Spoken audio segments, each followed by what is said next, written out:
Hello ladies and gents, it's the weekly Q&A.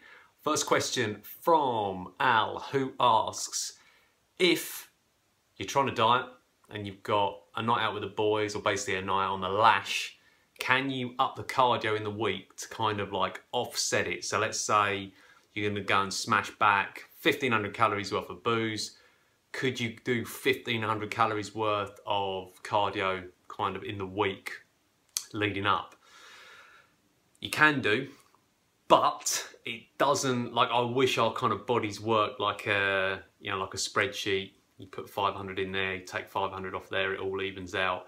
It never normally works like that. But in theory, I mean, I do think if you know you're gonna have a big weekend and you're gonna kind of let loose a little bit, then doing a little bit more in the week is kind of a smart move, and it's also preempting it as well. So even if you don't consume as much as you think, you've done something positive leading up to it. I hope that helps. Question 2.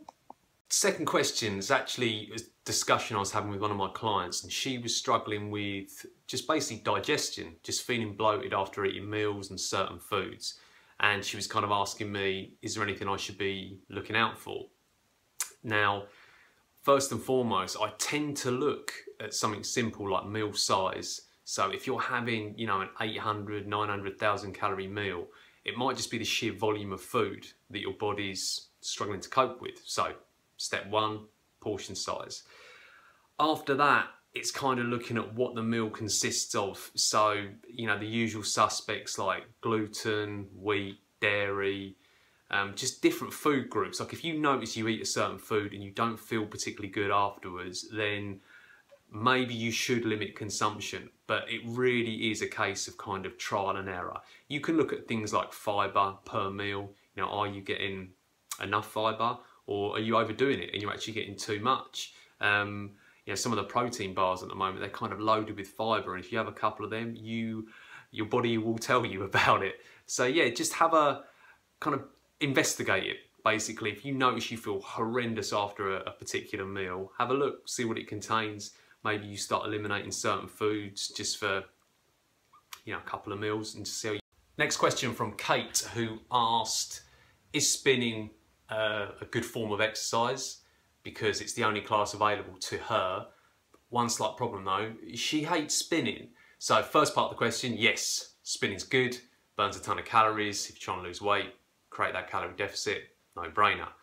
But if you hate it, probably not going to stick to it. If you're not going to stick to it, it becomes worthless. So what I would do, if there's no other classes available at the gym, I would get like a home workout video, maybe even go for a walk.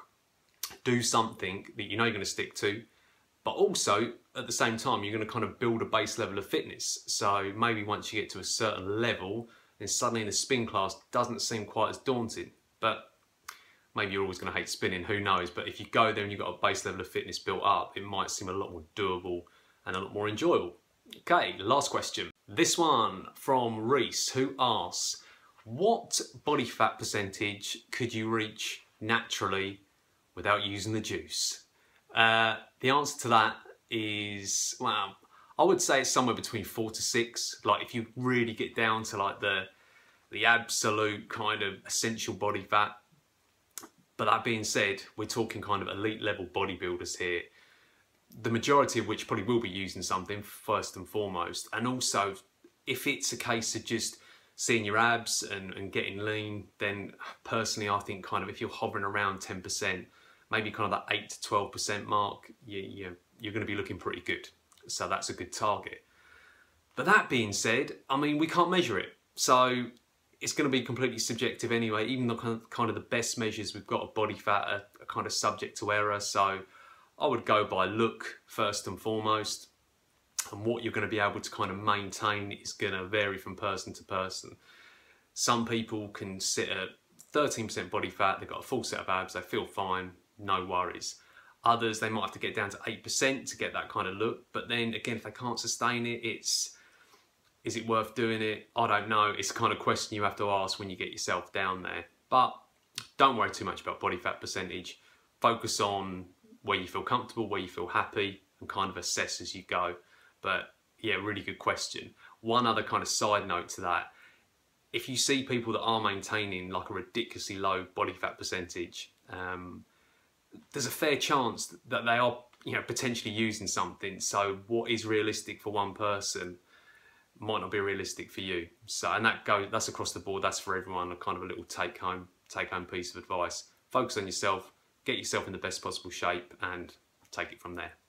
Thank you very much for the questions, guys. Same time next week. Enjoy the rest of your day. Bye bye.